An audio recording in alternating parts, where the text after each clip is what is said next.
Pronto. Enfim, agora tá gravando.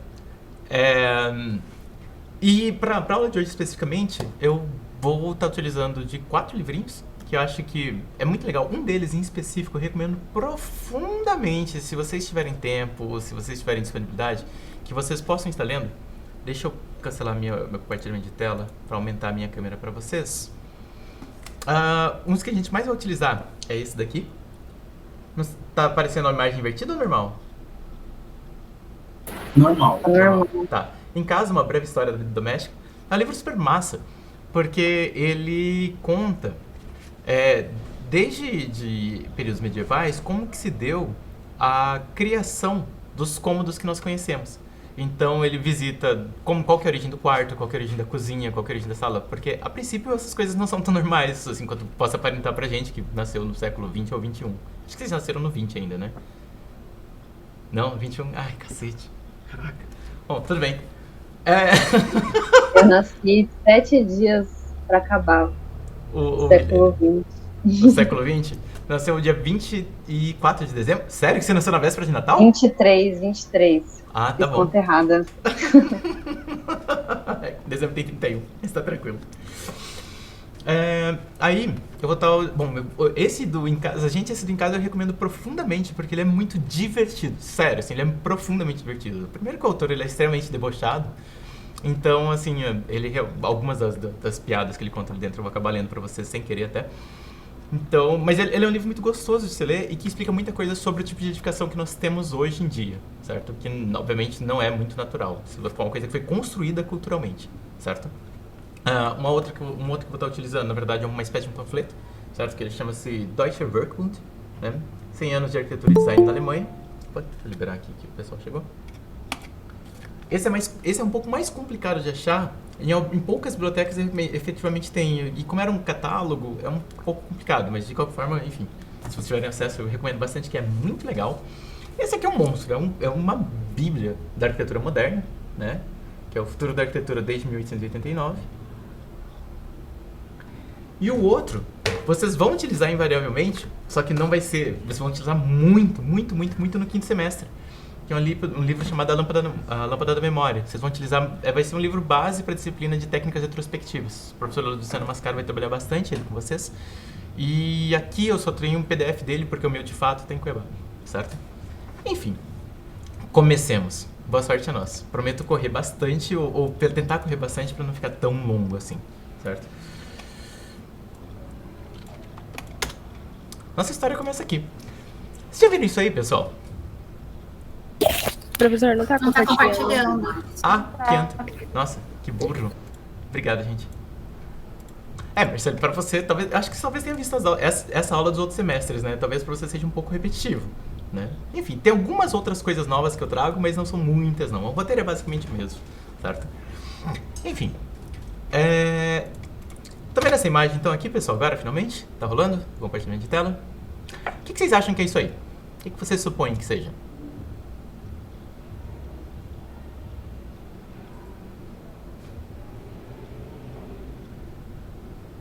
Uma paisagem com muito ruído. Com muito ruído? De certa forma é mais ou menos isso mesmo. Alguma coisa nessa imagem parece familiar pra vocês? Parece uma construção. Parece uma construção. Prédio, talvez. Uma paisagem urbana. Uma paisagem urbana. Gente, vocês estão olhando para uma fotografia feita em 1825, século XIX, primeira fotografia da história da humanidade. É até engraçado falar que, na verdade, trata-se de uma fotografia. Guardem essa data, 1825. Porque ela não é exatamente uma fotografia.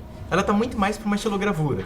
Xilogravura, não sei se vocês conhecem, são aquelas impressões que normalmente o pessoal faz esculpindo madeira, né, e aí coloca-se tinta e estampa, né, com isso. Normalmente os cordéis nordestinos têm bastante xilogravuras, né? Aliás, umas imagens muito legais. Se vocês não conhecem, eu recomendo que vocês procurem, porque é bem bacana. Ih, o Jean chegou agora? Pô. Maravilha. Obrigado. Então acontece. Na real, essa imagem ela foi essa imagem ela foi criada por um francês chamado Nicéphore Niépce, que era fascinado por imagens, mas não tinha muita habilidade manual em relação a desenhar e coisa e tal. Então ele era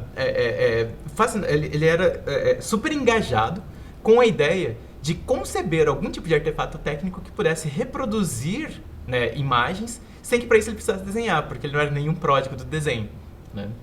E o que acontece? A ideia da fotografia, na verdade, ela já é uma ideia muito antiga. Então, quando você pega, por exemplo, as câmaras escuras, não sei se vocês se lembram desses artefatos, normalmente se comenta isso em ótica do ensino médio, né? Que é, enfim, quando você tem, por exemplo, uma caixa completamente escura com um orifício muito pequeno, e aí para onde você vira esse orifício, a imagem que está ali fora é projetada para dentro dessa caixa, de cabeça para baixo. Sabem do que eu estou falando? Vocês já viram isso? Isso são câmaras escuras, né? Então, são artefatos extremamente antigos, né? Para vocês terem uma ideia, os renascentistas utilizaram bastante a câmera escura para poder fazer literalmente a cópia de uma determinada paisagem. Isso eram câmeras escuras muito grandes, né? Que eles literalmente desenhavam por cima da imagem que estava reproduzida de cabeça para baixo, né? Enfim, mas o que acontece aqui então? O que Nicéphore Niépce fez foi o seguinte: a ideia da câmera escura já era conhecida há mais de milênios, né? A primeira descrição da percepção do fenômeno do espelhamento da imagem do céu foi feita por Aristóteles, que percebeu literalmente as nuvens projetadas no chão a partir de pequenos orifícios feitos pelas folhas de árvores. Então, a ideia de uma câmera escura é uma coisa milenar, mas a construção das câmeras escuras, obviamente, é muito posterior. De qualquer forma, uma vez que você já tenha conhecimento a respeito de artifícios para você poder gerar essas imagens, o próximo passo seria justamente fazer o registro, né? Fazer a gravação dessa imagem. E o que o Nicéphore Niépce fez foi utilizar aqui uma espécie de uma lama chamada de betume branco da Judéia. Bom, betume é um derivado de petróleo, né? Então ele é literalmente uma espécie de uma lama mesmo, uma lama a partir de né, pastosa, né? Tipo um piche, né? Só que a betume branco da Judéia ele tem uma coisa muito interessante, porque ele solidifica em contato com luz ultravioleta. Problema, ela não solidifica muito rápido. Então essa imagem que vocês estão vendo aqui, na real, é o quintal do Nicéphore Niépce em Paris, em 1825, certo? Que foi exposto dentro de uma câmera escura por 8 horas. Então assim, tem até por isso também o ruído, Gabriel, porque na verdade ele tem toda uma variação da posição do Sol ao longo dessa exposição. E da mesma forma, assim, não é exatamente um artefato fotográfico, é o primeiro registro que se fez nesse sentido. A partir do momento que você teve, então, a lama endurecida com o betume branco da Judéia ali na chapa, o que ele fez foi utilizar uma solução de alfazema para eliminar todo o betume que não havia sido sensibilizado pela luz solar, e então utilizar isso literalmente como uma estilogravura, colocando tinta e a partir disso fazendo a impressão, né, da imagem. Aí, o Nicéphore Niépce teve um companheiro que era um aficionado pela ideia também de conceber a fotografia, né? Não como a fotografia, porque obviamente a fotografia não existia, mas o fato de conseguir fazer esse registro, porque estava-se quase lá. Já se conhecia, obviamente, as câmaras escuras, e na verdade, a ideia dos processos químicos para se fazer esse registro, na verdade, eles vêm de muitos antes, eles vêm do século XVII, só que ninguém nunca conseguiu, a partir da projeção da imagem, fazer a consolidação dela, né? O Daguerre era um desses que buscava como consolidar a fotografia, e ele acabou se associando ao Nicéphore Niépce, certo? E em 1800 essa foto é ela é de 39, isso. Em 1839, o Daguerre, vocês estão vendo, aconteceu uma espécie de um acidente dentro da casa dele que seria fundamental para que a fotografia se consolidasse. O que aconteceu foi o seguinte: ele criou chapas que fossem, como é que é o nome? Como é que era o nome? Elas eram chapas feitas a partir de... Era uma prata lustrada com uma solução fotossensível. Eu não me lembro agora o que era o conteúdo dessa solução, mas também não é exatamente importante para a nossa aula. E o que acontece? Nenhuma delas, ao ser exposta, efetivamente gerava uma imagem, certo? Mas, um dia, por acidente, dentro do armário do Daguerre, certo? Tinha várias chapas que tinham sido sensibilizadas, mas que não tinham efetivamente uma imagem de fato registrada, né? Aconteceu de um vidro de mercúrio se quebrar dentro desse armário durante a noite, enquanto ele estava dormindo, e o vapor do mercúrio fez com que a imagem ela fosse revelada. Então, a diferença em relação ao processo do que Nicéphore Niapis estava concebendo é porque, ao invés de simplesmente ter uma exposição da imagem, concebeu-se um outro processo, então, que era o processo de revelação da imagem, que tornou a fotografia muito mais parecida com o que a gente conhece, sendo, então, passível de ser exposta por pouquíssimo tempo e, posteriormente, revelada. Então, é muito engraçado. Eu não sei se vocês tiveram a oportunidade de brincar com filme fotográfico, mas os filmes fotográficos é muito interessante, porque se você bate as fotos com um filme e depois você tira o filme para olhar da máquina, você não tem absolutamente nada no filme, né? O filme foi sensibilizado, mas ele não foi revelado. Então é muito engraçado, porque literalmente, no momento em que você abre para você olhar, para ver as fotos dentro do filme, não existe as fotos ali.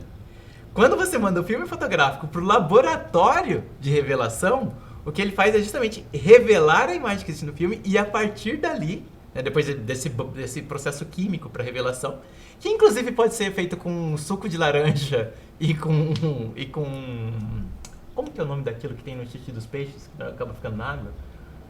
Esqueci. Amônia. Isso. Com uma solução de amônia e laranja você consegue fazer revelação a partir de filmes pré-sensibilizados. Dá pra tentar isso em casa.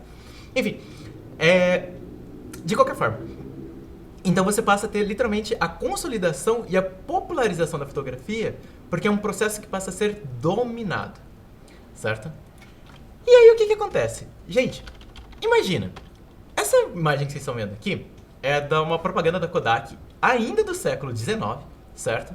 Porque a partir do momento que o Daguerre compreende como se funciona o processo fotográfico, isso começa a se tornar uma forma das pessoas, todas e quaisquer, poder fazer reprodução de imagens do mundo.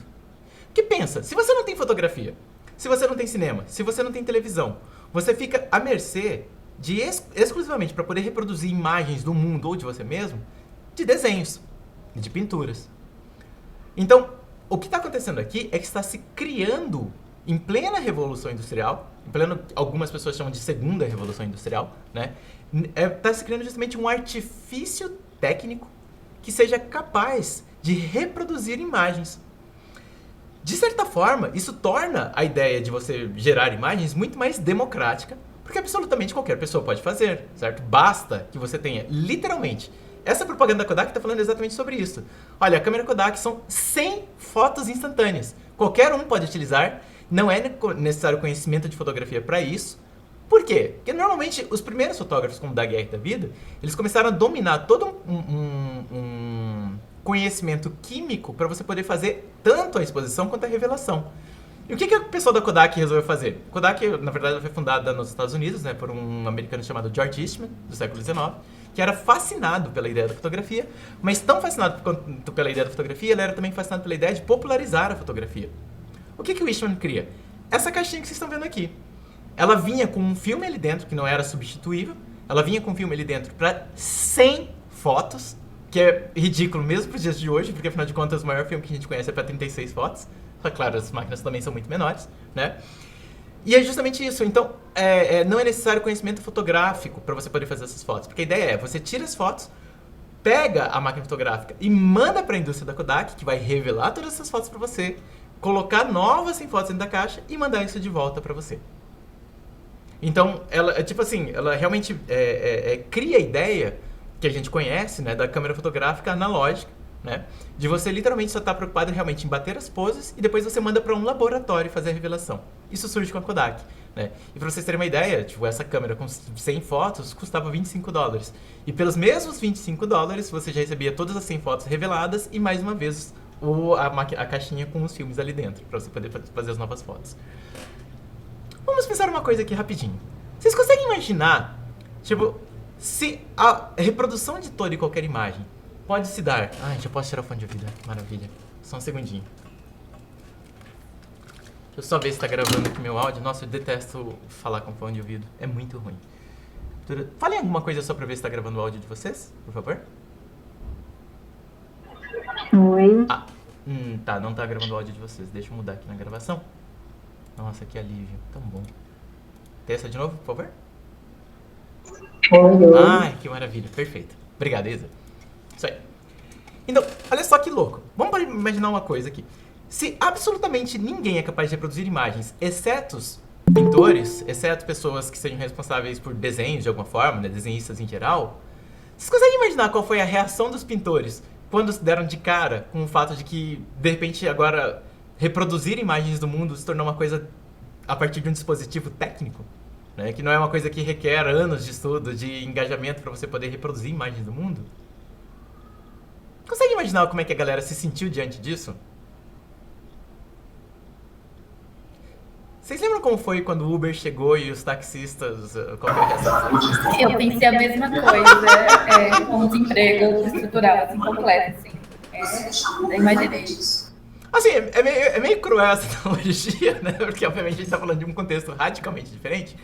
Mas é mais ou menos isso mesmo. Pra você ter uma ideia, tem uma história que eu adoro contar quando eu mostro isso daqui, porque nesse período, quando, em 1879, quando o Daguerre mostra pro mundo as fotografias sendo feitas, tem um pintor espanhol chamado De La Roche que surtou completamente e saiu gritando na rua que a pintura morreu. Que a pintura morreu, que a pintura morreu, que a pintura morreu. Que, claro, assim, é óbvio, se a gente olhar as pinturas históricas, né, se você for olhar, a partir do Renascimento, que você tem uma técnica, né, suficiente para poder reproduzir o mundo basicamente como você o vê, porque você tem um domínio da perspectiva, você tem um domínio do claro-escuro. Então, a reprodução do mundo, ela se torna muito mais fiel, se assim desejar. Eu falo se assim desejar porque a gente sabe que muitos elementos, no final das contas, estavam sendo inseridos dentro das pinturas, muito mais com caráter simbólico do que com caráter real. Por exemplo, a Mona Lisa, ela tem um fundo absolutamente impossível, né? De um lado, o horizonte é muito mais alto do que do outro, né? Ou mesmo aquele quadro que eu mostro para vocês, a Enunciação, que eu mostro em geometria descritiva, né? Que, bom, você está falando do anjo Gabriel aparecendo para Maria de Nazaré. Nada contra a representação simbólica da coisa, mas não é necessariamente alguma coisa que o artista, que o Leonardo da Vinci, tenha visto. Então é uma pintura imaginativa, claro, a respeito de uma descrição bíblica, né, do Novo Testamento, mas utilizando de técnicas, né, que conseguem reproduzir com muito mais fidelidade alguma coisa que seria real. Perspectiva, né, claro escuro, formas humanas, esse tipo de coisa. E aí a gente tem o Barroco se apropriando dessas mesmas técnicas exploradas na Renascença, mas muito mais longe, com Caravaggio, por exemplo. Né? Mas sobretudo com ideais muito fortemente cristãos, ou seja, apropriados por motivos religiosos. Da mesma forma, o Rococó, utilizando essas mesmas técnicas, só que agora para mostrar como a burguesia é bela, como a vida é muito ótima para as pessoas que são muito ricas, ou mesmo para o romantismo, para poder retratar uma série de situações que são, por exemplo, da Revolução Francesa. Né? São situações históricas, mas sempre com um fator muito simbólico. Quando a gente tem lá a liberdade guiando a França, não sei se vocês sabem de que imagem eu estou falando, né, que é aquela figura Helena, né, daquela mulher, segurando a bandeira da França no meio da Revolução Francesa acontecendo. Né? Não, é um aspecto totalmente simbólico para a coisa. Mas, de qualquer forma, então são essas técnicas todas, nesse momento que você tem a possibilidade de simplesmente fazer um registro do mundo por você mesmo, apertando apenas um botão, sabe, afinal de contas qualquer um pode fazê-lo, qual seria o sentido de continuar fazendo pinturas? Qual seria o sentido de você continuar fazendo pinturas que, de alguma forma, sejam a semelhança do mundo de fato como ele é, sabe? Meio maluco, né? Pode falar. Acho que é por isso que essas pinturas realistas ficam cada dia mais sem graça. Não é sem graça, mas tipo, é sem graça. A gente vai chegar lá. vamos discutir bastante isso. Você vai pelo caminho, meu Deus do céu. Não, é o caminho... Oi? Desculpa, Gabriel, como é que é? Não, eu tô vendo onde é que vai isso aqui, esse caminho. Vai longe! Vai um pouquinho longe. Pois é. A gente tem aqui... Eu amo mostrar essa imagem. Essa imagem, ela é uma imagem realizada pelo Daguerre, certo? Que ela mostra Paris do século XIX, né? 1840. E o que acontece? Tá vendo essa pessoinha aqui embaixo? É claro que diferente de muitas pinturas que tem um caráter simbólico, que não são meramente reproduções das pessoas como elas são, né? A fotografia, ela tem uma coisa muito diferente, porque ela é um registro... Claro, hoje a gente sabe que não é bem assim, mas principalmente nesse momento, ela é um registro muito fiel, né, do que está acontecendo ali fora no mundo. Então, o que eu sempre digo que eu gosto muito de ver nessas imagens, das primeiras fotografias da história, é porque... Independente da qualidade da reprodução, da fidelidade do artista, você sempre tem um filtro muito pessoal do artista, seja pela pincelada, né? Não quer dizer que efetivamente o mundo seja por exemplo, quando você tem um determinado contorno, né?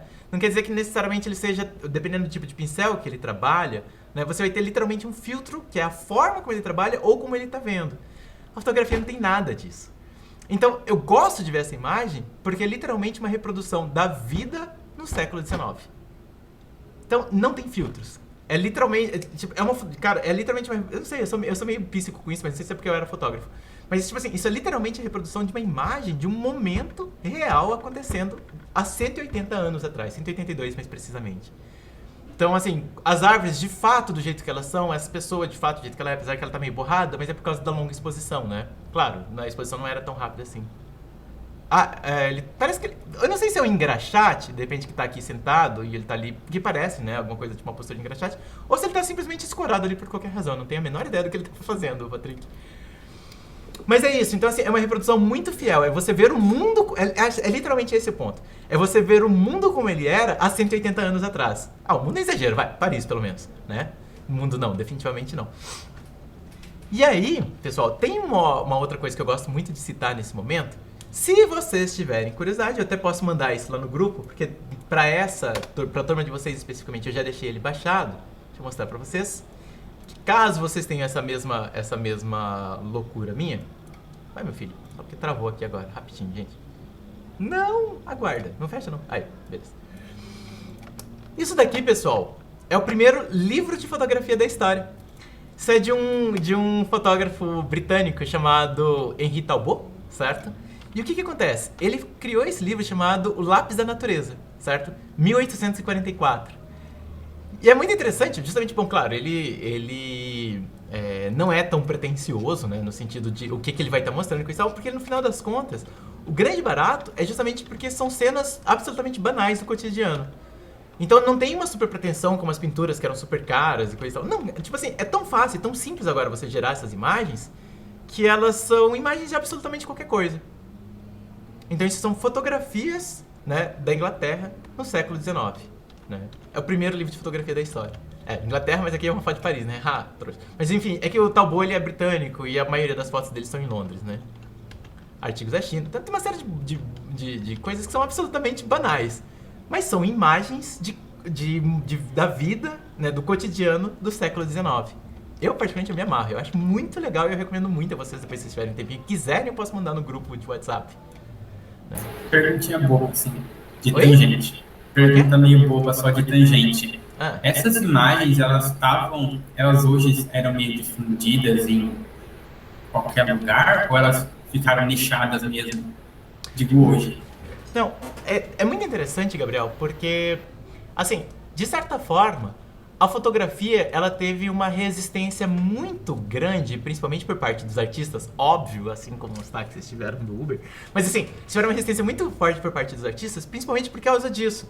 Como você vê, tipo, você tem uma fotografia ali, por exemplo, do colégio de Oxford lá que ele mostrou, totalmente, um enquadramento totalmente bizarro, com um horizonte inclinado e coisa e tal. Então, tipo assim, pra quem conhece técnica de composição, como os pintores conhecem, essas fotografias absolutamente banais, tiradas de qualquer forma, revelam, na verdade, uma baita de uma mediocridade artística.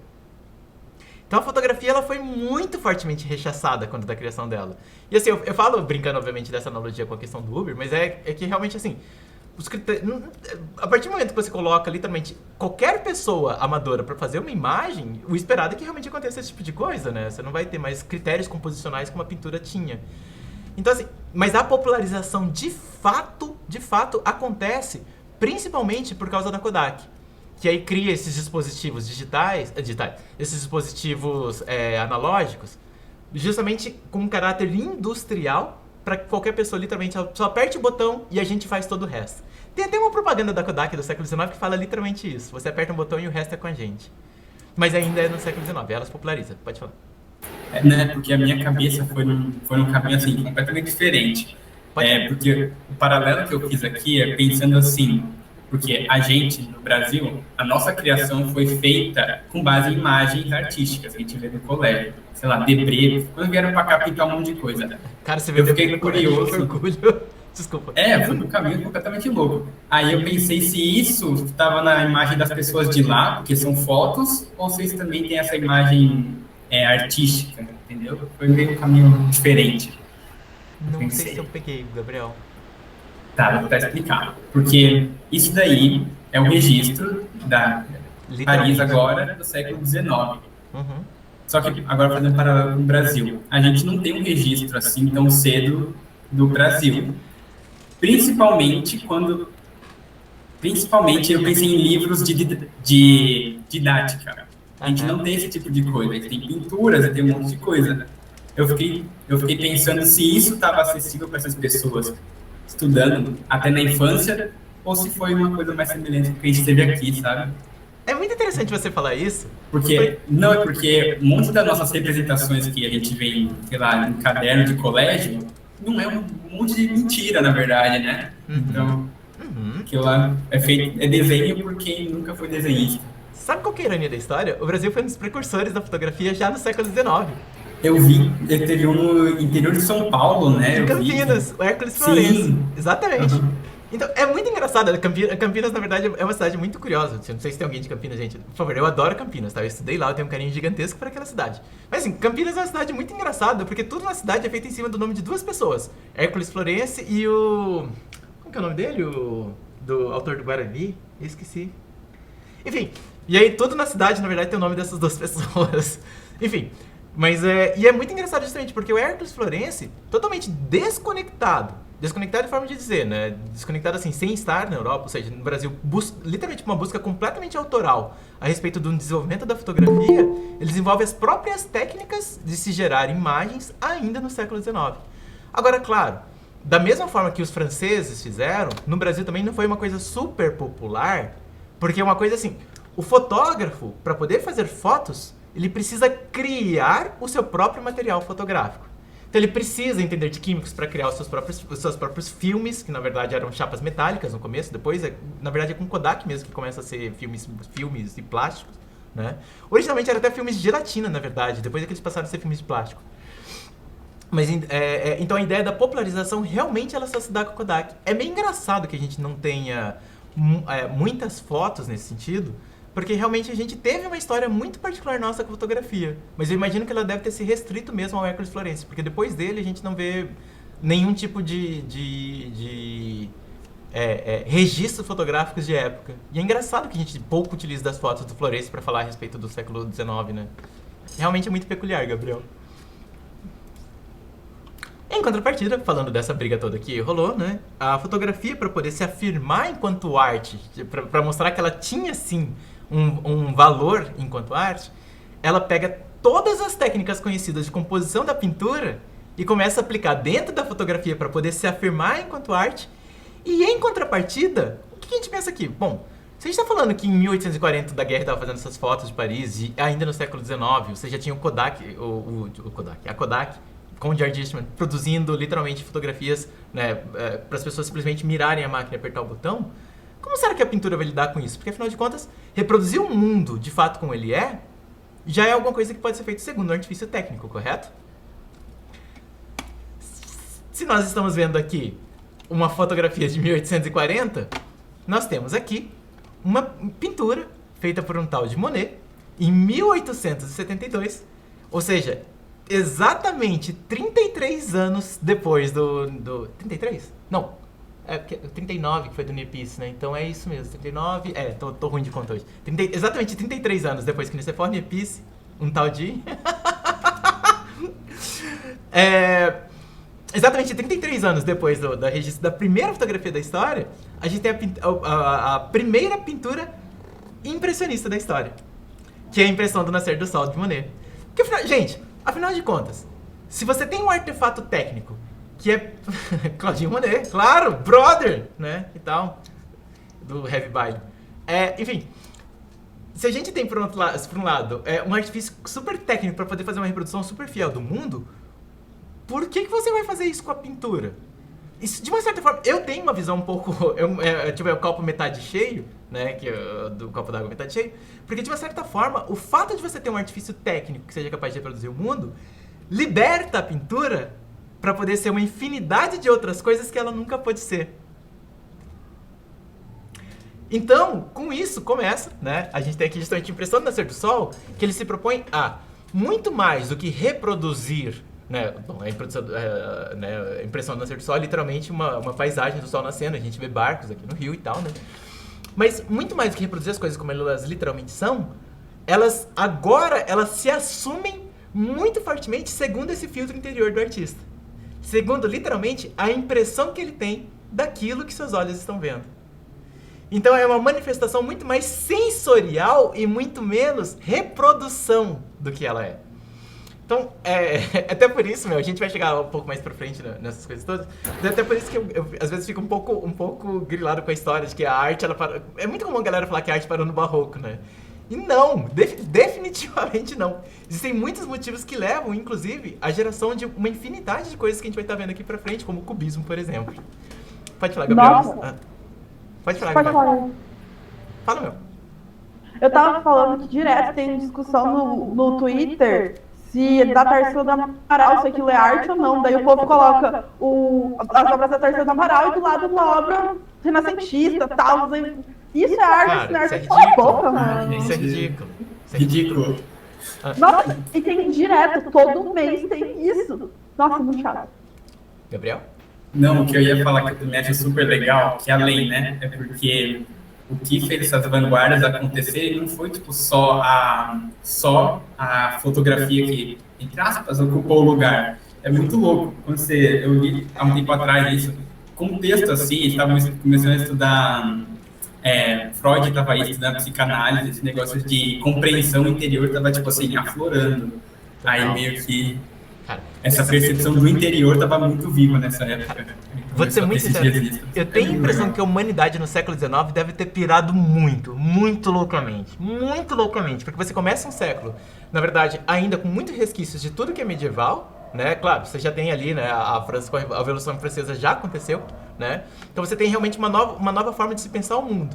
Mas você termina o século de uma forma completamente louca. O avião é inventado em 1905.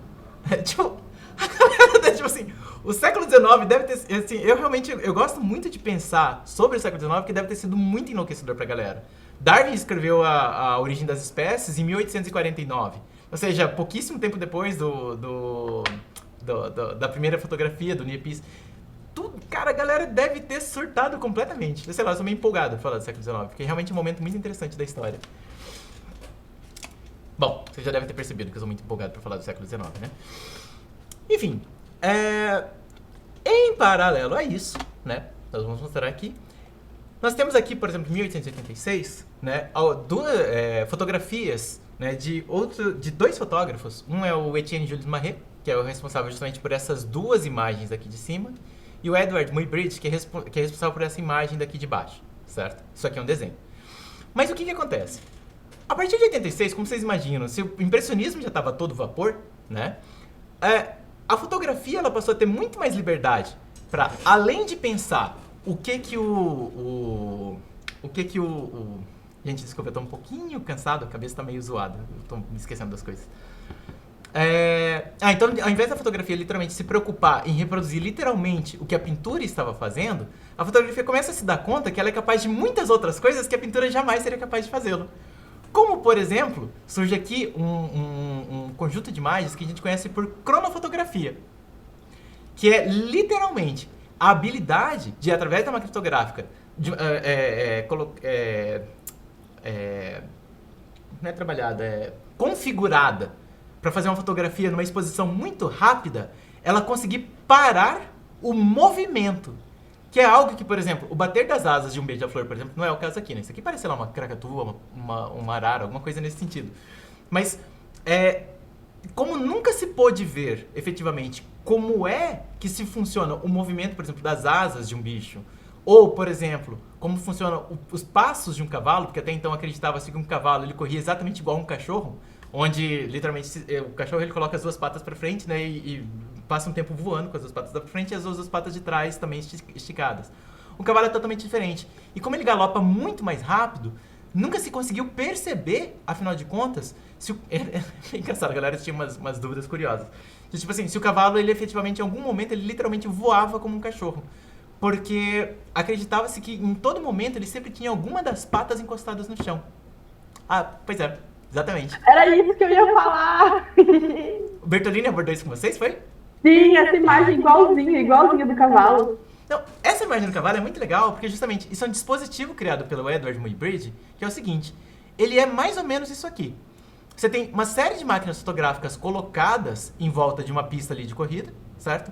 Com um monte de fiozinhos que cada um deles, à medida que o cavalo passa, ele dispara uma máquina fotográfica diferente.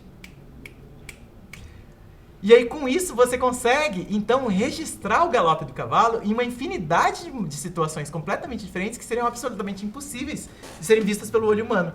Então, a fotografia, ela atinge alguma coisa que nunca antes se poderia pintar, porque não se conhece. A fotografia é um dispositivo que cria a possibilidade de você ver esse registro. Você está querendo falar alguma coisa, Gabriel?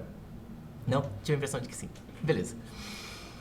Gente, em paralelo a isso, vocês já ouviram falar de forja e fundição? É que eu estou mostrando tudo que está acontecendo aqui, fotografia e pintura, pra gente agora entrar na parte de arquitetura. Tá? Já ouviram falar de forja e fundição? Sabem do que se trata? Não? Não, além de trabalhar com ferro.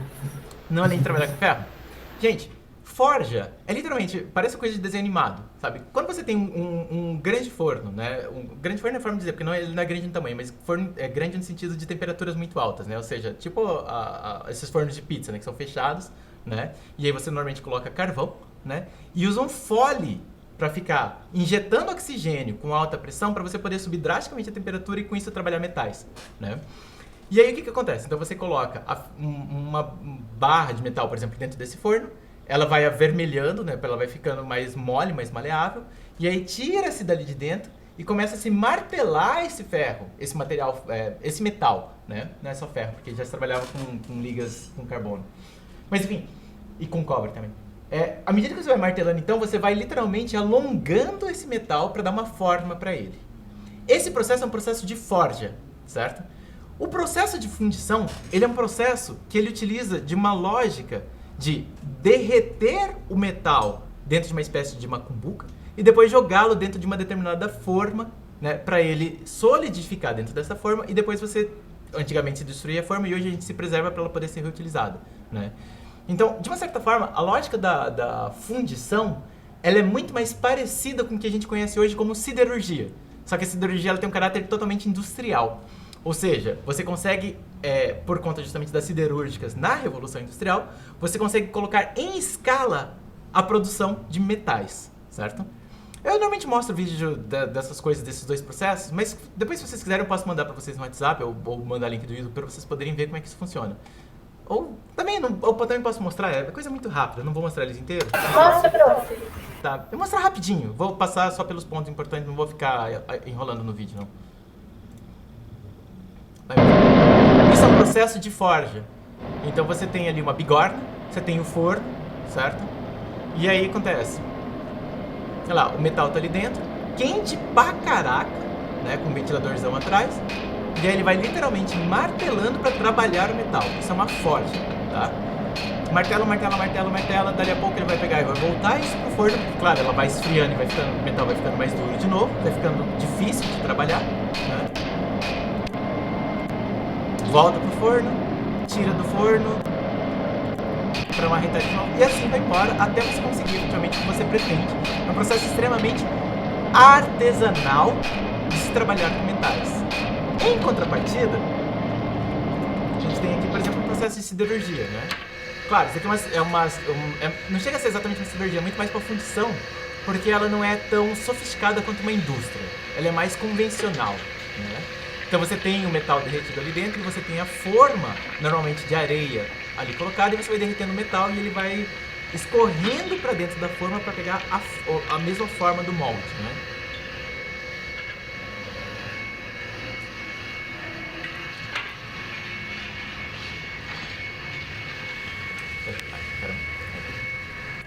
E enfim, ele é depositado. Cadê? Você tem um momento que eles se formam só para vocês literalmente verem funcionando, né? Em que momento eles desmoldam?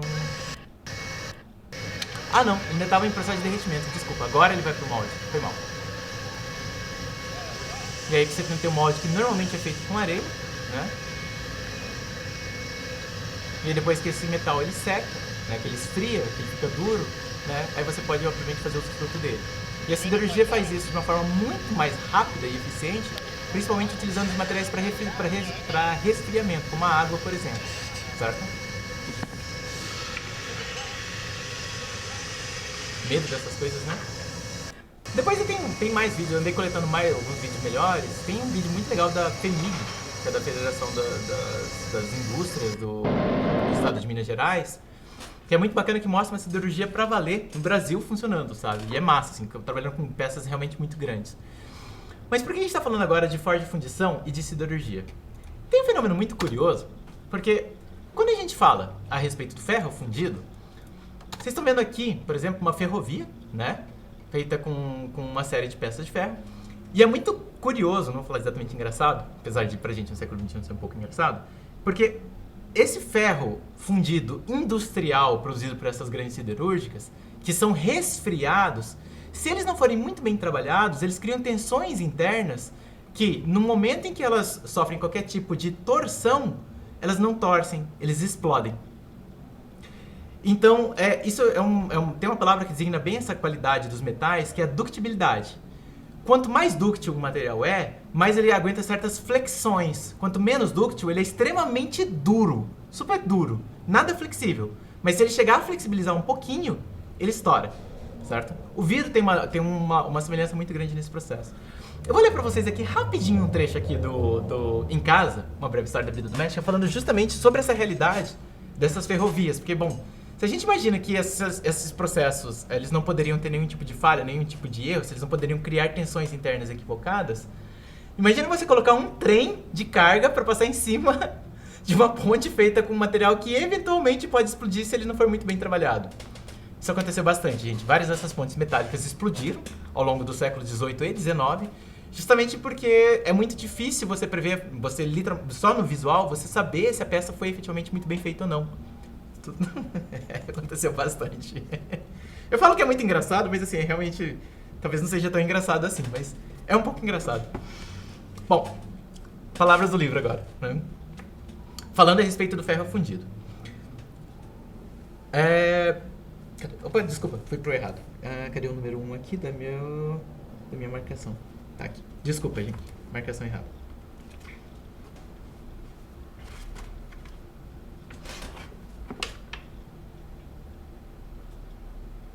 Será que eu viajei? Desculpa, tá aqui. Né? Como material de construção, há dois tipos de ferros, né? Que é o ferro fundido e o ferro forjado. O ferro fundido, derretido e vazado em moldes, tem ótima resistência à compressão. Isto é, sustenta bem o seu próprio peso, mas não é tão bom sob tensão e pode rachar como um lápis ao sofrer pressão lateral. Portanto, é excelente para pilares, mas não para vigas horizontais. Demorou-se um pouco para sacar isso, né? Né? Em contraste, o ferro forjado ou batido tem força para suportar a pressão horizontal, mas é mais caro por ser mais complicado e demorado para fabricar, pois tem que ser manipulado e mexido repetidas vezes quando não está derretido. Além de torná-lo relativamente forte, esse processo torna o ferro dúctil, isto é, capaz de ser esticado como uma espécie de puxa-puxa e trabalhado com um martelo que lhe dá diferentes formas, razão pela qual os objetos decorativos como portões e gradis são de ferro batido. Os dois tipos de ferro foram utilizados em grande escala na construção civil e em projetos de engenharia no mundo todo. Gente, então, até antes, efetivamente, de se trabalhar massivamente com aço, o aço é uma invenção razoavelmente nova, o aço industrial, realmente, boa parte das construções com ferro eram feitas com ferro fundido. Porque é uma lógica completamente industrial, você pode fazer em larga escala, certo? E com isso, obviamente, você agiliza uma construção, porque basta você aparafusar as peças, ao invés de você efetivamente ficar colocando tijolo sobre tijolo e colocando concreto em cima disso, esperando isso secar. Né? Então você pode construir industrialmente. Falando sobre construir industrialmente, vocês já viram isso aqui?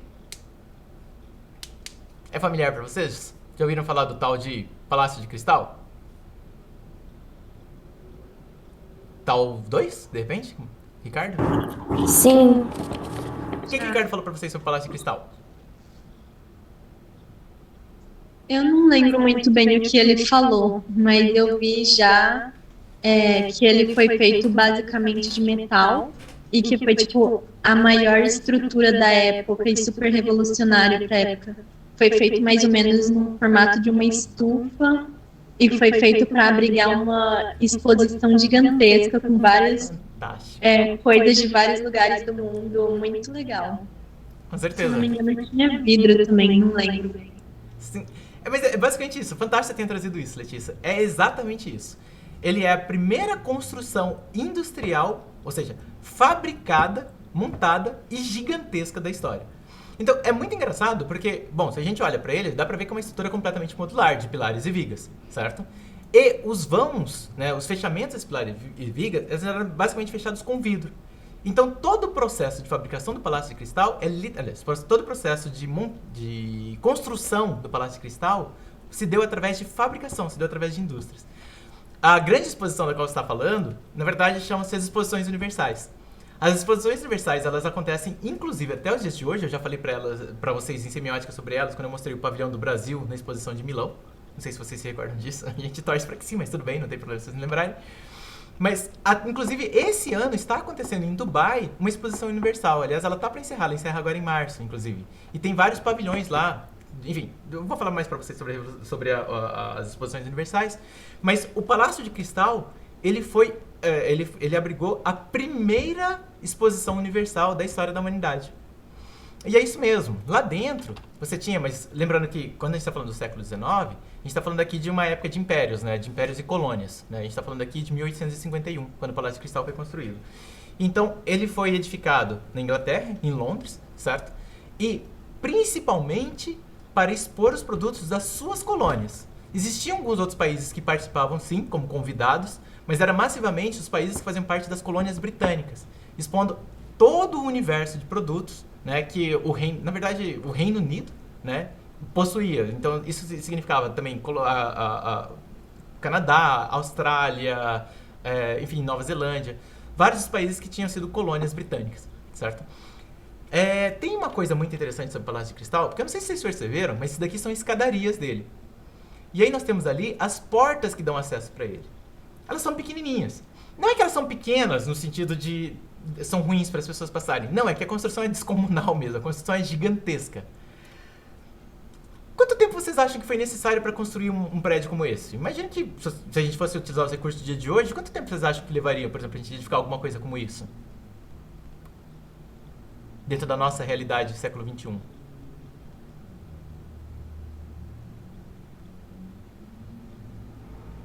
Não tenho muita noção. Se fosse na China, rapidão. Porque é tudo pré-moldado, né, eu acho.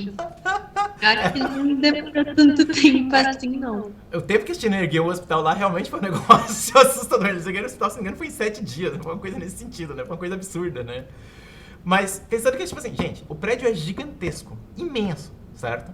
E mesmo os edifícios que nós construímos hoje, por exemplo, com blocos de concreto pré-moldado, esse tipo de coisa, normalmente eles levam alguns anos, 1 ano e meio, 2 anos, dependendo da construtora e do regime de construção. O Palácio de Cristal que vocês estão vendo foi erguido em 6 meses.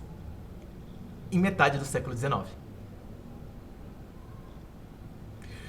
É fantástico, porque há de você... Gente, pensem o seguinte. É muito fácil a gente pensar hoje em dia com cabeça nossa do século XXI, que se a gente vai fazer uma construção, por exemplo, com tijolo, é claro, o que você vai fazer? Você vai comprar o tijolo, né, de uma cerâmica que produz esse tijolo num caráter totalmente industrial, com seus fornos e coisa e tal, para produzir rápido e em grande quantidade. Se você não tem uma indústria que produz tijolo, como é que você vai pegar o tijolo para você poder fazer uma casa, por exemplo, uma edificação, antes desse período industrial? Já pararam para pensar nisso? Gente, é muito legal. Uma das coisas que ele fala aqui, por exemplo, nesse livro Em Casa, é que muitas vezes, quando você tinha, por exemplo, a intenção de construir alguma edificação, uma casa, por exemplo, o primeiro passo era fabricar os materiais que seriam utilizados para a construção dessa casa. E eles normalmente eram feitos em próprio local, porque afinal de contas você não tinha muito bem como transportar isso, certo? E levava-se até 7 anos para você produzir os tijolos que seriam necessários para você poder começar essa construção. Pensa que... Tá, então deixa eu ver se eu entendi. Nesse caso aí, esses 6 meses estão encaixados no período de molde desses ferros? Não, tudo. Tudo? Tudo. Tudo. É muito sinistro. Então, é por isso que eu falo que o século XIX deve ser uma coisa muito louca, porque enquanto você tava vendo a galera produzindo ao longo de 7 anos de tijolo, de repente você vê a galera erguer um prédio como esse em 6 meses, né? Pensa que loucura, que insano. Aí, eu vou ler pra vocês um trechinho aqui agora do mesmo livro lá que eu tava falando, né, do Em Casa, que é muito bacana porque ele fala justamente sobre esse processo da construção do Palácio de Cristal. Nossa, Maurício, que letra, cara. Caraca, mano. Tá aqui, pronto. Cadê? Aqui. Tá. O Palácio de Cristal de Paxton não necessitava de tijolo algum, tampouco de cimento, argamassa ou alicerces. Foi apenas montado, aparafusando-se as peças e assentado no solo como uma tenda. Mais que uma solução engenhosa para um desafio monumental, era uma mudança radical a partir de qualquer coisa já tentada. Paxton, pessoal, desculpa, eu acabei nem falando, eu pulei essa parte. Paxton, na verdade, ele era um paisagista britânico que foi o responsável por projetar o Palácio de Cristal.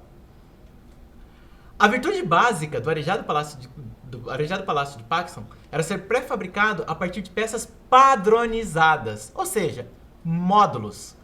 Sua peça-chave era um único componente, uma treliça de vigas de ferro fundido com 7 metros de comprimento e 90 centímetros de largura, que podia ser montada com outras treliças correspondentes, formando uma armação na qual se encaixavam os painéis de vidro. Mais de 90 mil metros quadrados de painéis, ou seja, 1/3 de todo o vidro normalmente produzido na Grã-Bretanha em um ano. Foi projetada uma plataforma móvel especial que se movia ao longo dos suportes do teto, permitindo que os operários instalassem 18 mil painéis de vidro por semana. Uma produtividade que era e ainda é uma maravilha de eficiência. Para dar conta da enorme quantidade de calhas necessárias, cerca de 30 quilômetros ao todo, Paxton projetou uma máquina operada por uma pequena equipe capaz de instalar 600 metros de calha por dia, quantidade que normalmente exigiria um dia de trabalho de 300 homens. Em todos os sentidos, o projeto era uma maravilha.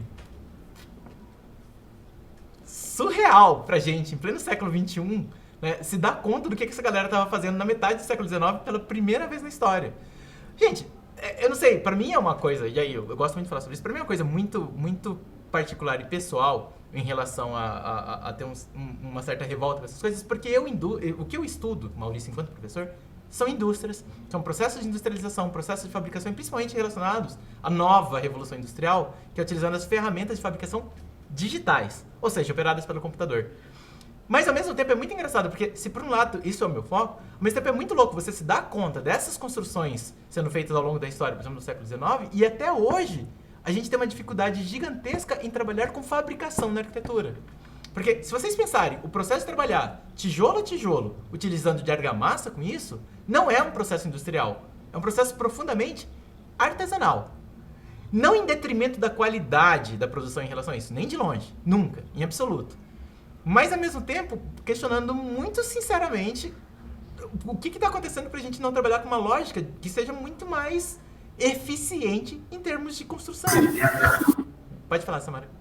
É isso que eu não entendi. Como é que isso não foi uma revolução? Como é que isso não foi para frente, de certa forma? Que demora ainda tanto tempo para construir coisas tão grandes e ele fez essa coisa incrível em 6 meses. Eu tenho Samara, eu tenho uma suspeita muito grande que isso diz muito sobre a realidade financeira e cultural de cada uma das nações. Porque quando você tem uma mão de obra muito barata, você acaba não tendo um desenvolvimento industrial tão pujante, porque afinal de contas você tem, é muito barato pagar para alguém fazer alguma coisa, entendeu? E querendo ou não, você projetar alguma coisa segundo uma lógica, existe uma racionalidade que dá bastante trabalho e requer uma mão de obra extremamente especializada. Então, isso é o contraste entre o que se fala a respeito de ser desenvolvido ou não, né? Alguma nação. Então, isso é um pouco incômodo mesmo, né? E aí é muito engraçado, porque justamente em lugares que você tem uma mão de obra, que o uso da mão de obra é muito cara, você acaba resolvendo isso normalmente com mecanização, com indústria, com uma infinidade de outras soluções que normalmente acabam dando mais eficiência na produção. Gente, falando isso com uma mentalidade mais século XIX, tá? Por favor. Porque os parâmetros hoje em dia são outras questões que permeiam isso. E principalmente, vale lembrar que quando a gente está falando de evolução industrial, né, a questão do que é o descarte das indústrias, na verdade, pouco importava. E hoje elas são coisas muito mais questionáveis, né? Então, as coisas hoje são muito diferentes, né?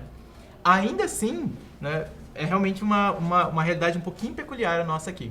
Não só nossa aqui em termos de Brasil, sabe? Mas de muitas nações, sabe? Enfim, não vou entrar muito no mérito disso, eu não gosto muito de falar sobre essas coisas que elas são meio polêmicas. Mas se vocês quiserem perguntar, vocês fiquem super à vontade, tá bom? Enfim, isso sobre o Palácio de Cristal, né? Então, o Palácio de Cristal ele foi concebido em 1851, né, para a primeira Exposição Universal, e vocês sabem, né? E uma coisa muito importante, porque nesse momento, a Luciana Mascaro vai falar muito mais forte para vocês sobre isso no 5º semestre, que é a arquitetura industrial. Ela vai falar muito sobre a arquitetura do ferro, que é justamente a utilização do ferro fundido, né, como a gente está vendo aqui no Palácio de Cristal. Mas vale lembrar que existe uma característica muito particular desse tipo de estrutura, porque elas foram criadas para serem desmontadas. Então, o Palácio de Cristal, por exemplo, ele não existe nos dias de hoje. Ele foi montado com o intuito de, posteriormente, após o término da Exposição Universal, ser desmontado, certo? Todas as exposições universais, até os dias de hoje, né, elas produzem os pavilhões, e esses pavilhões são montados com a intenção de serem efêmeros. Eventualmente, algum deles perdura, como o exemplo que o Gabriel está dando da Torre Eiffel. Mas, em geral, essas construções são montadas para depois, ao término dessas exposições universais, serem desmontadas, sabe? Então, por exemplo, aquele pavilhão do Brasil que eu mostrei para vocês em Milão, ele já foi desmontado, né? A ideia é que esses pavilhões sejam desmontados mesmo. E aí, justamente, né, antecipando um pouco o que o Gabriel estava trazendo, né, a gente tem justamente a segunda exposição universal da história, né, que teve como principal pavilhão a Torre Eiffel, né, a gente está falando aí de 1889, né, da segunda exposição universal da história, que foi em Paris. Gente, a Torre Eiffel, ela tem um conjunto de particularidades muito curiosos, porque assim, primeiro de tudo que é um edifício descomunalmente alto, né? O primeiro edifício que você tem na história da humanidade com mais de 300 metros de altura. Ela é gigantesca, é muito grande, muito grande. Pra gente ter uma ideia, 300 metros de altura, se a gente pegar um pé direito médio aí de mais ou menos 3,5 metros, isso seria equivalente aí a mais ou menos uns 90 andares, alguma coisa nesse sentido. É muito grande, certo? Isso foi produzido no século XIX. Agora, acho que a informação mais curiosa em relação à Torre Eiffel é porque ela não foi feita com aço, apesar do aço já ser dominado industrialmente nesse momento. Ela foi feita com ferro fundido. Sabe aquele material que a gente falou que os trens estavam passando em cima e eventualmente as pontes estavam explodindo e coisa e tal? Então, o Eiffel resolveu produzir ela com ferro fundido. E aí, vou ler para vocês o último trecho aqui, né, do mesmo livro, né, do Em Casa, História da Vida Doméstica, falando justamente sobre a construção da Torre Eiffel, certo? Eiffel não era um homem vaidoso, mas fez questão de projetar sua próxima grande obra de modo que ninguém deixasse de apreciar seu papel na construção. Criou algo que fosse apenas um esqueleto. E é muito interessante quando ele fala aqui em relação ao esqueleto, pessoal, porque pouca gente sabe, mas o Eiffel também foi responsável por projetar a estrutura da Estátua da Liberdade. Só que, é claro, a estrutura da Estátua da Liberdade ela é coberta, né, por cobre, só que é um cobre finíssimo, né? Então, pouca gente fala a respeito da importância do Eiffel para a construção da Estátua da Liberdade, porque ele foi responsável só pela estrutura, não pelo revestimento, né? Enfim. Mas aí, no caso da Torre Eiffel, ele quis literalmente exibir exclusivamente o esqueleto da obra, né? O evento que o gerou foi a Exposição de Paris de 1889. Como de costume nesse tipo de coisa, os organizadores queriam uma peça central emblemática para a exposição e abriram um concurso. Cerca de 100 propostas foram apresentadas, incluindo uma guilhotina de 30 metros de altura, claro, deve ser ótimo você expor isso numa exposição universal, né?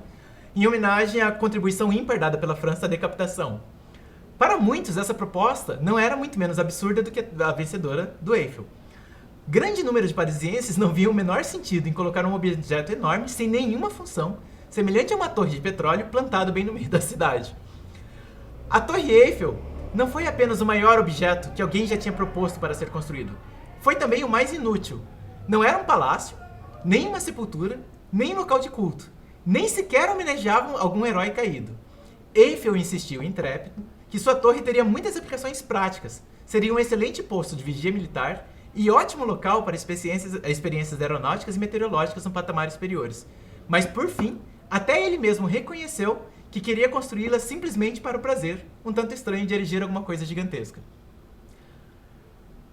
Muitas pessoas detestaram o projeto, sobretudo alguns artistas, né, franceses, né, que apresentaram uma longa carta bastante exaltada, protestando contra o defloramento de Paris e argumentando que, quando os estrangeiros vierem ver a nossa exposição, exclamarão com espanto: o quê? É essa atrocidade que os franceses criaram para mostrar o seu famoso bom gosto? A Torre Eiffel, continuavam eles, era uma invenção grotesca e mercenária de um construtor de máquinas. Eiffel aceitou os insultos com serenidade e bom humor, simplesmente notando que um dos indignados signatários da carta, né, era o arquiteto Charles Garnier, que era membro da comissão que tinha aprovado a construção da torre. Enfim. Hoje em dia, totalmente acabada, a Torre Eiffel nos parece tão singular e completa como algo que não poderia ser diferente do que é. Mas devemos nos lembrar que é uma estrutura extremamente complexa, uma armação entreliça com 18.000 peças encaixadas intrincadamente, que só vieram a se unir por obra da imensa inteligência e esforço do raciocínio. Considere apenas os 70 primeiros metros de altura, até a primeira plataforma, já na altura de um edifício de 15 andares. Até aí, as pernas se inclinavam abruptamente para dentro num ângulo de 54 graus. Imagina que, por exemplo, se você pegar 90 graus aqui, né, 0 graus aqui, imagina que você incline isso em 54 graus. É um ângulo muito próximo do ângulo de queda. A tendência de queda desses pés era gigantesco. Então você fazer esse travamento ali em cima, com 15 andares de altura, era por si só uma loucura sem precedentes. Sem dúvida, essas pernas tombariam, se não fossem seguras pela plataforma que está acima. Esta tampouco poderia se sustentar sem as 4 pernas embaixo a apoiá-la. O conjunto funciona perfeitamente quando se reúnem as peças, mas isoladas, antes de se unirem, elas não têm como se firmar. Assim, o primeiro desafio de Eiffel era conceber uma maneira de segurar 4 pernas imensamente altas e pesadas, todas ameaçando tombar para dentro, e então, no momento certo, colocar cada uma na posição correta, de modo que as 4 se reunissem exatamente nos pontos de apoio certos, sustentando uma grande plataforma pesadíssima. O alinhamento incorreto de uma perna, mesmo com erro de apenas 1/10 de grau, a deslocaria em 45 centímetros. Muito mais do que poderia ser corrigido, sem derrubar a estrutura toda e começar tudo de novo. Eiffel realizou essa delicada operação ancorando cada perna em um gigantesco container de areia, tal como um pé, como numa grande bota, que aprendia com segurança durante a construção. Gente, eles ergueram morros de areia gigantescos para construir toda a estrutura metálica apoiando nesses morros de areia, para depois sair retirando essa areia para as pernas poderem descer e segurar a plataforma. Insano, né? Enfim, Eiffel realizou essa delicada operação ancorando cada perna em um gigantesco container de areia, tal como o pé em uma grande bota, que aprendia com segurança durante a construção. Depois, quando cada perna já estava completa, podia ser colocada na posição certa, tirando-se a areia das caixas de maneira cuidadosamente controlada. E o sistema funcionou perfeitamente. Então, assim, realmente o trabalho que o Eiffel teve para planejar a obra e a construção dela foi muito mais longo do que sua própria realização. Vocês veem aqui que é um edifício que foi erguido desde 10 de outubro de 1887 até 12 de março de 1889, mais ou menos 1 ano e meio. Mas o tempo que ele levou para conceber a torre foi muito maior do que esse. Principalmente para conceber a execução dela. Gente, isso falando por quê? Mesmo que ele tenha tido uma certa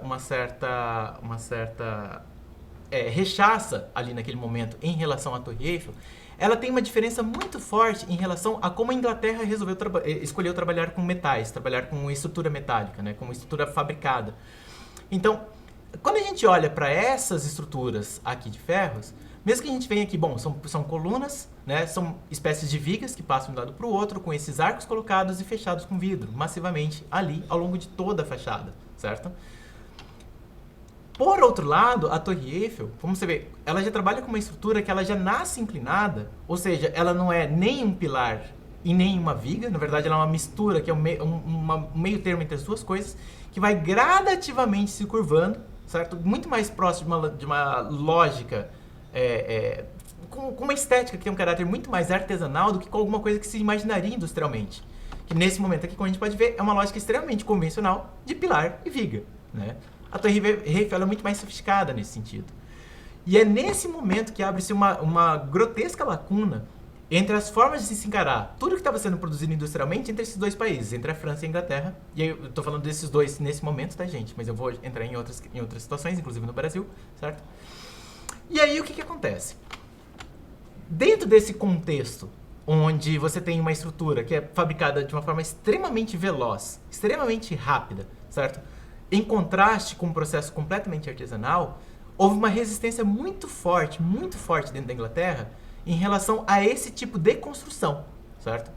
Vocês vão ver, principalmente em técnicas retrospectivas, no quinto semestre, dois autores, que é o John Ruskin e o William Morris, né, que eles são precursores de um movimento chamado de Arts and Crafts, que é um movimento britânico, certo? Que rechaça um pouco toda essa lógica industrial para um resgate da produção através das oficinas, através dos artesãos, porque a lógica artesanal, ela tinha, segundo o pessoal do Arts and Crafts, ela tinha muito mais esmero, ela tinha muito mais qualidade do que os objetos que eram produzidos industrialmente, inclusive em termos de arquitetura, né? Aí, a gente tem aqui, que eu falei pra vocês, a lâmpada da memória. Gente, por favor, a lâmpada da memória, ela foi escrita por John Ruskin, que é um desses criadores do movimento do Arts and Crafts, certo? Esse é um livro que vocês vão trabalhar massivamente dentro do quinto semestre com a Luciana Mascaro, certo? Mas eu separei um trechinho aqui para falar para vocês, que é literalmente uma narrativa do próprio John Ruskin, falando a respeito de como ele via essas coisas que estavam sendo construídas segundo a Revolução, né, Industrial, parafusadas, pré-fabricadas, enfim, né? O trecho é bem curto, tá, gente? Eu prometo ser breve. E, gente, por favor, ouçam isso, ou leiam isso, porque obviamente vocês estão vendo também, com um olhar muito de quem está no século XIX, tá? Então, assim, muitas das coisas, da forma como ele escreve, seriam absolutamente impensáveis para os dias de hoje. Mas lembrem, é o século XIX, tá bom?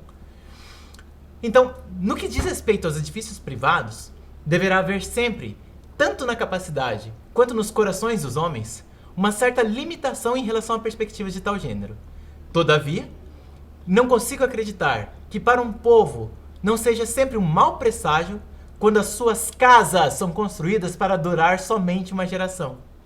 Está falando justamente da efemeridade dessas construções pré-fabricadas, sobretudo que estavam sendo montadas para ser desmontadas, os pavilhões.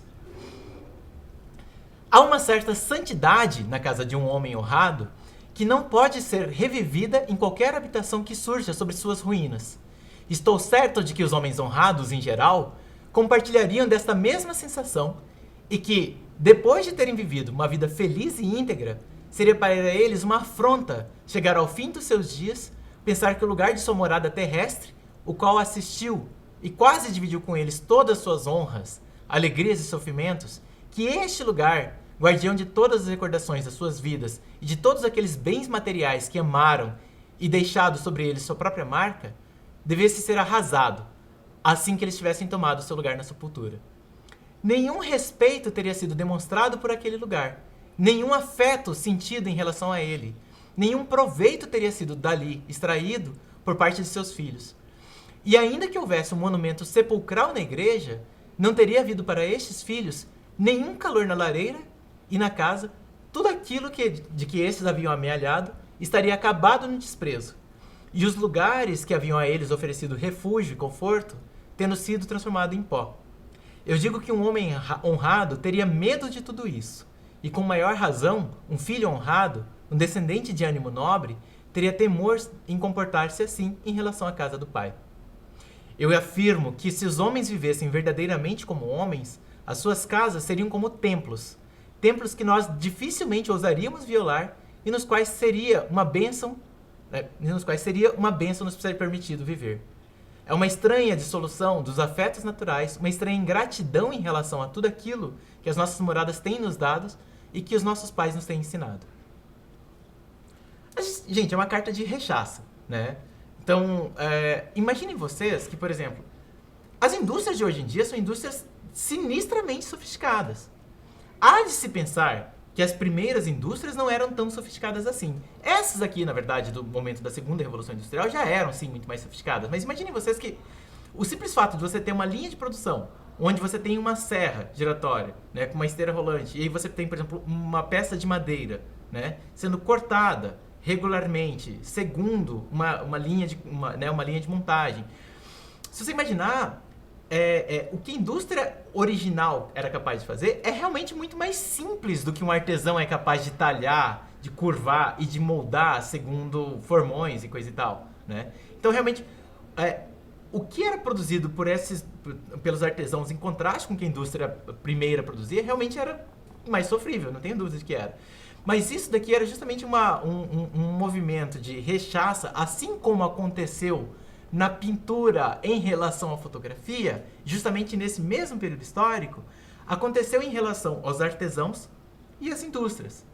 E o que começou a acontecer? As indústrias precisaram, sobretudo, se reinventar para se afirmar também como sendo capazes de produzir produtos de tamanha qualidade tanto quanto os artesãos faziam. Exatamente a mesma coisa pela qual a fotografia passou em relação à pintura. Percebe? Então, você tem aqui, na verdade, se a gente pensar em termos de uma fabricação industrial para arquitetura ou de um dispositivo fotográfico, na verdade, existe uma analogia muito próxima de uma coisa com a outra. Porque são processos metódicos, são processos técnicos, são processos profundamente enraizados segundo uma razão, segundo a ciência, e não segundo uma lógica de introspecção, uma lógica sensível a respeito do que aquilo pode ser. É uma outra forma de estar enxergando o mundo que está sendo implantada nesse momento. Sabe que, particularmente, quando eu estudei Revolução Industrial no ensino médio, não era uma coisa que... Tudo bem, eu entendi que era a criação das indústrias, mas eu não tinha ideia realmente do tamanho do impacto que isso efetivamente estava tendo na humanidade. Para mim, isso ficou muito mais claro justamente estudando dentro da arquitetura, sabe? Isso, mais uma vez, como eu já falei para vocês em computação gráfica, vai ao extremo dos dias de hoje, de você olhar, por exemplo, uma lata de ervilhas, que é uma coisa extremamente banal, que está à venda no supermercado. Ervilhas não nascem em latas, né? Então, entre você ter um pé de ervilha e todo um sistema industrial de coleta dessa ervilha, que a gente está falando, obviamente, de colheitadeiras, até o momento de processamento dessas ervilhas, para elas poderem, né, ter uma durabilidade muito maior do que elas seriam, e elas serem enlatadas, né? Todo esse conjunto de processos só é possível por causa de uma indústria. Antes de uma indústria, isso se torna absolutamente impossível. Antes de uma indústria, você precisa fabricar todos os blocos para poder construir a sua casa. Então isso tem um impacto muito forte em cima da humanidade, porque a humanidade começa a ver transformações acontecendo ao longo de dentro de apenas um século. De uma forma muito gigantesca, muito grotesca. Então você acaba saindo de processos profundamente artesanais, mesmo que as indústrias já existissem um pouco antes disso, mas elas eram indústrias rudimentares, para indústrias realmente de produção em massa, né? Chegando, obviamente, a produzir, obviamente, acho que talvez o marco maior seja justamente a linha de produção em Detroit, da Ford, né? Que começa a produzir os carros em série no comecinho do século XX. Maluco, né? Ok, gente, bem claro isso daqui pra vocês. Acho que foi suficiente pra deixar bem claro o que era esse... Pra mim, o importante dessa história aqui, na verdade, por que eu tô mostrando essas coisas todas? Pra mostrar o que é o espírito dessa época, sabe? Pra gente entender que a gente tá saindo de um conjunto de formas de lidar com o mundo, de se manifestar no mundo, de pintar, de esculpir, de montar, de construir, que são processos muito mais lentos e longínquos, para processos que são descomunalmente rápidos. E as pessoas são pegas de supetão no meio dessas transformações todas, podendo, por exemplo, fazer uma fotografia simplesmente apertando um botão. Enquanto no começo do século era necessário você ter um artista, né, para poder, obviamente, poder fazer uma pintura que levaria possivelmente dias, conforme for a qualidade do esmero dele, né? Entendem o tamanho da mudança, o paradigma que está acontecendo aqui em relação à velocidade, que é o ponto principal dessa coisa toda? Joia. Eu lembro que, tipo, igual na fotografia, eu lembro que esse projeto do Palácio de Cristal, ele foi o vencedor entre uns 3 que estavam, e os outros eram de alvenaria também. E ele só ganhou por causa disso, porque ele seria muito mais rápido, mais fácil, e porque ele foi projetado para já ser desmontado. E seria muito mais difícil desmontar se tivesse sido de alvenaria e tudo mais. Perfeito, perfeito. A questão da velocidade, nesse momento aqui, estava impactando muito. Justamente porque, bom, se as indústrias já estão fazendo isso para você poder, por exemplo, construir pontes, né? Por que não você fazer edificações com isso? Perfeito. Então a ideia é justamente de trabalhar da forma mais eficiente possível, segundo uma lógica profundamente científica. Vamos lá. Em paralelo a isso, como a gente já disse, a França, né, ela teve uma outra abordagem em relação a essa relação com os artesãos, né, de tal forma que a indústria francesa, ela migrou muito mais rapidamente e muito mais facilmente para trabalhar com uma produção industrial que se assemelhasse a uma lógica artesanal. Então, por exemplo, aqui a gente está vendo uma estação de metrô, certo? Aqui bom, enfim, é uma estação, enfim, é uma estação parisiense de metrô, né? Do comecinho do século XX. E o que acontece? Toda ela já foi produzida segundo uma realidade industrial. Essas peças foram montadas e parafusadas, elas não foram forjadas. Então, justamente diante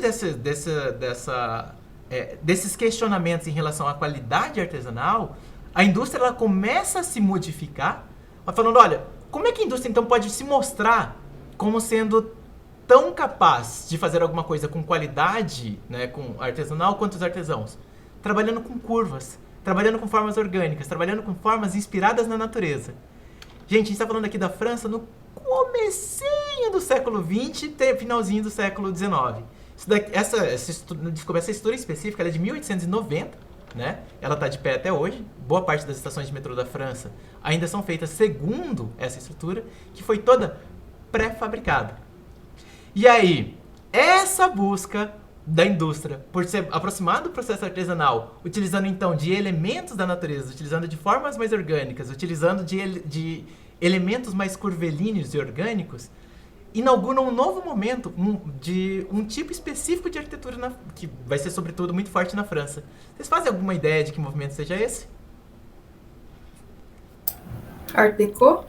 Não. O Art Deco vai ser um pouquinho posterior. Art Nouveau. O Art Nouveau. O próprio. Exato.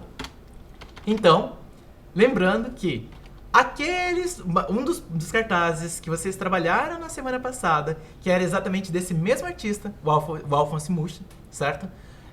Ele é um dos maiores expoentes do Art Nouveau na França, em termos de plástica, né? Então, de pintura, né? De escultura. E aí, o que a gente percebe? Mais uma vez, a gente tem aqui um alinhamento de mundos que está sendo reproduzido tanto, né, nas pinturas, assim como na própria arquitetura, certo? Essa imagem que estão olhando, inclusive, é exatamente do mesmo ano da criação daquele pórtico do metrô parisiense, né? 1890. Então, existe aqui uma aproximação, uma linguagem comum a este momento histórico, muito particularmente na França. Muito particularmente na França. Que, inclusive, foi profundamente rechaçado por muitas outras nações, e a gente vai falar daqui a pouquinho sobre a Alemanha, principalmente pela Alemanha, que tinha um medo muito grande do que era isso do gosto francês, né? Que é essa coisa mais ornamentada, né? Que a França sempre... A Alemanha, ela rechaça isso profundamente. Mas faz bastante sentido, né? Uma lógica muito mais racional, se é que isso pode ser colocado, né? Não sei se é bem adequada essa expressão, mas enfim. E essa daqui foi o cartaz que vocês trabalharam, né? Que era, no caso, especificamente aqui, não era exatamente uma obra, né? Uma pintura, era muito mais um pôster, não deixa de ser, obviamente, uma obra, sobretudo para os parâmetros do dia de hoje, mas ela tinha propósitos profundamente comerciais, que era, né, para falar a respeito da divulgação dessa cerveja que estava ali sendo fabricada. Então a gente percebe que os elementos que constituem a linguagem gráfica estão profundamente refletidos em tudo aquilo que era o movimento do que estava acontecendo, também, por exemplo, na arquitetura, certo? Essas coisas todas elas se espelhavam, todas elas tinham uma relação muito forte de diálogo umas com as outras. Ok, pessoal, até aqui? Que aí a gente vai passar para uma outra coisa. Porque justamente nesse finalzinho do século XIX, no momento que a gente entra para o século XX, vocês se recordam que a gente estava falando ali atrás a respeito dos impressionistas, né, em 1872, né, que a gente tem então a primeira pintura que começa a se despreocupar de uma profunda figuração, né, de uma reprodução fiel do mundo como ele é, e começa a olhar muito mais para dentro. O que a gente vai ter então? Lembrando, gente, a gente está falando aqui 1890, mais ou menos, com o Art Deco. O que a gente já vai ter em 1902? A gente tem o Cézanne produzindo essa imagem, que já é bem contrastante, tanto com o Art Nouveau. Cara, gente, pelo amor de Deus, a gente está falando aqui de 12 anos de diferença. Já é sinistramente rápido a saída daquilo para isso daqui. O que começa a ser um pouco notável para vocês aqui, que contrasta muito com o que é do Art Nouveau e com o do impressionismo? O que começa a ficar mais evidente aqui? Luz e sombra. Desculpa, Samara. Luz e sombra. Fernando, tira. A gente tem um contexto de cores que se apropria bastante do que é o impressionismo, né? Daquela reprodução do impressionismo. Mas tem uma outra característica aqui que está um pouquinho, tá quase lá, tá um pouquinho mais marcada e que vai ficar muito mais evidente na próxima imagem. É a falta de contorno? Como? Falta de contorno? Não precisamente. Vamos para a próxima imagem. Picasso, 1907, com Les Demoiselles d'Avignon. As Senhoritas de Avignon. Gente, todo processo de produção industrial é um processo profundamente racional. Lembrem-se, a origem das espécies, como a gente está falando, toda a revolução científica ela acontece para valer. É claro que você já tinha um quadro de iluminismo a partir do século XVIII, né? Sendo consolidado principalmente na França por conta da Revolução Industrial, de se pensar realmente a sociedade de uma forma muito diferente. Mas a revolução científica para valer, como a gente conhece, ela acontece para valer no século XIX. Então, os processos industriais, eles são profundamente científicos, são profundamente matemáticos. Você não tem como ter uma linha de produção sem pensar geometricamente como é que ela vai estar funcionando. Porque você precisa de uma modulação muito específica para ela poder acontecer. E se você tem uma modulação muito específica, você depende de processos matemáticos para isso, certo? Então, a forma de se pensar o mundo, ela começa a migrar muito fortemente para essa lógica industrial. E, bom, se a gente tem essa lógica industrial já super pujante no começo do século XX, para onde que a pintura começa a seguir o seu caminho? Claro, isso é uma das vertentes, tá, pessoal? Tem outras vertentes que rolam em paralelo a isso, a gente vai ver um pouco mais sobre elas em outras aulas.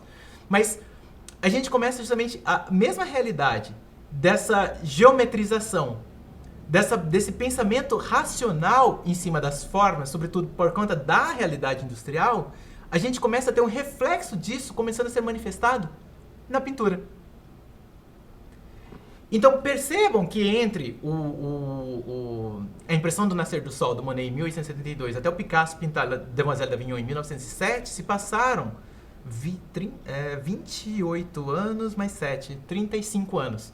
Passaram-se 35 anos entre o primeiro quadro impressionista até o momento que a gente começa a ter uma tamanha desfiguração dos elementos da composição, muito mais... Bom, se a gente está desfigurando, o que elas podem ser?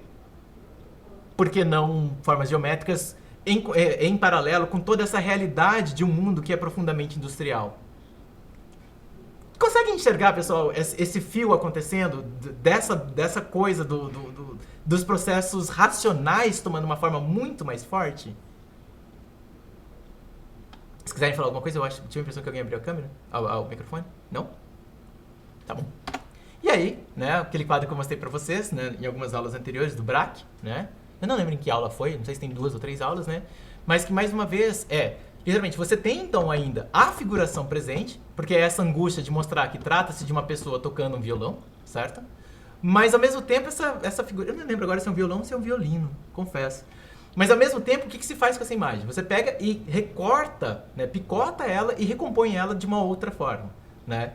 Então, você tem ali uma angústia de querer mostrar que se trata de alguma coisa, por isso que a gente consegue perceber que ainda existem elementos como um rosto, um ombro, um braço, né? Você tem realmente essa coisa de, olha, é alguma coisa que é reconhecível como figuração, mas ao mesmo tempo não é nada super literal, ela já está indo cada vez mais para uma lógica abstrata, cada vez mais menos figurativa. E aí, nós temos aqui 1909. Já ouviram falar dessa galera aí, pessoal? Vamos migrar brevemente aqui para a Itália, certo? Já ouviram falar desse manifesto futurista?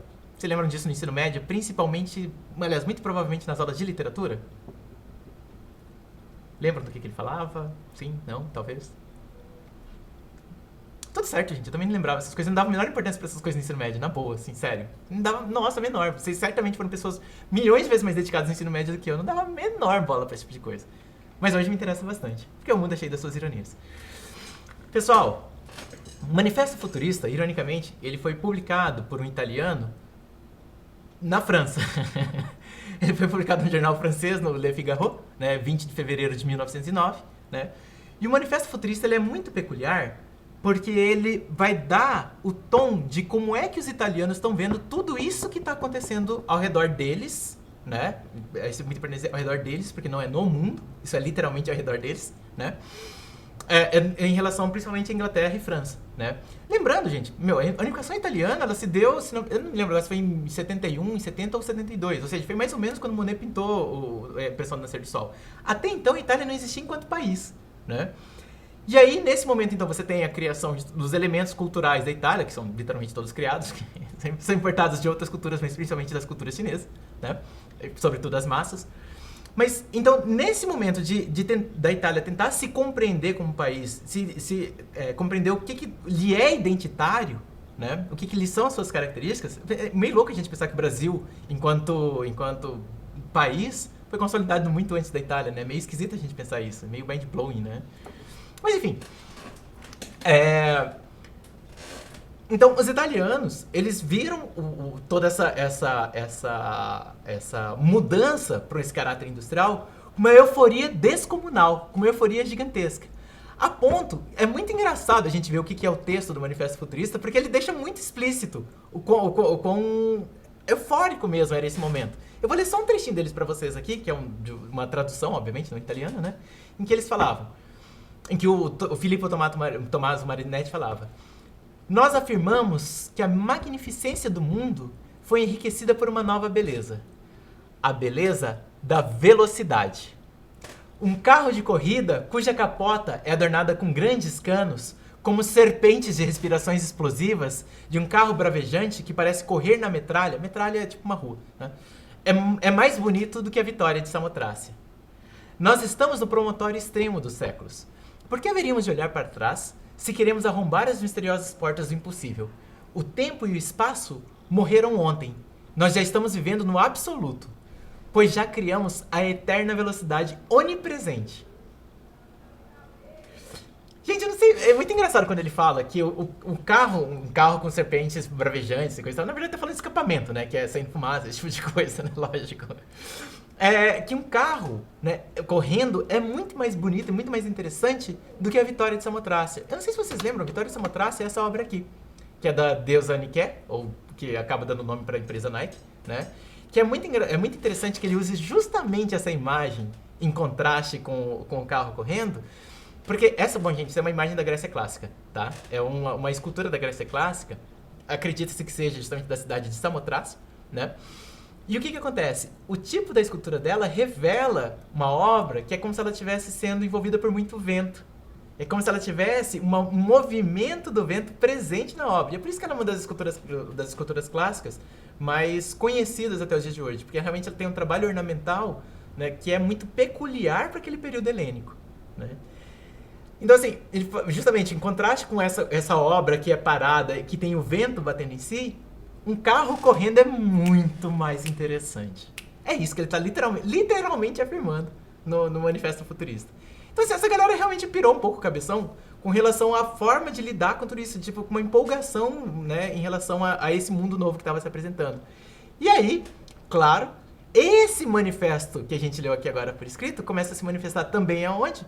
Óbvio, em absolutamente todas as coisas, como, por exemplo, né, nas expressões plásticas futuristas. Aqui a gente tem uma pintura de um pintor italiano chamado Giacomo Ballo, certo? E o que a gente olha sobre essa composição, pessoal? Me falem brevemente o que vocês veem sobre ela. Vamos lá. Características que vocês veem, das mais óbvias, por favor. A geometria já, primeiro. Massa. Uhum. O recorte das peças. Me fala sobre o recorte das peças, Letícia, por favor. Parece que, tipo, era um inteiro, aí ele foi lá e juntou e embaralhou. Massa. É, tipo isso. São letras mais seriam textos, tem alguma coisa a ver com quantidade de informação, né? Eu imaginei logo isso. Ele é muito cheio, né? Ele é muito carregado, né?